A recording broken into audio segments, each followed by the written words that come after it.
దేవునికి ఇచ్చే సమయము దేవుడు నష్టపరచడు.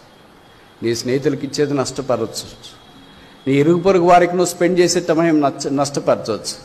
దేవుని మందిర ఆవరణంలో బైబిల్లో రాయబడింది కదా, ఒక దినము గడుపుతా 1000 దినముల కంటే దేవునికి ఇచ్చే సమయము దేవుడు వ్యర్థపరచడు. ఆ రోజు నుండి ఈ రోజు దాకా దేవుడు అనేక విషయాలు నా బలహీనతల్లో, అంటే ఇవన్నీ నేను చెప్తున్నానంటే నేనేమి అంత గొప్ప ఆత్మీయుడనేం కాదు. నా పొరపాట్లు నాకున్నాయి, నా ఓటమి నాకుంది, నా కృంగుదల నాకుంది, నా అవమానం నాకుంది, నా కన్నీరు నాకుంది, నా బాధ నాకుంది, నా ఇబ్బందులు నాకున్నాయి, నాకు కలిగినన్ని పోరాటాలన్నీ నాకున్నాయి. నా కన్నీళ్ళే అన్నపానములైన దినాలు ఉన్నాయి, పస్తుతో ఉన్న దినాలు ఉన్నాయి, బాధతో ఉన్న దినాలు ఉన్నాయి. ఇవన్నీ దాచిపెట్టి యేసు ప్రభు చేసిన ఆ గొప్ప శిలువ కార్యాన్ని మాత్రమే నేను మీకు ప్రకటన చేస్తూ ఉన్నాను.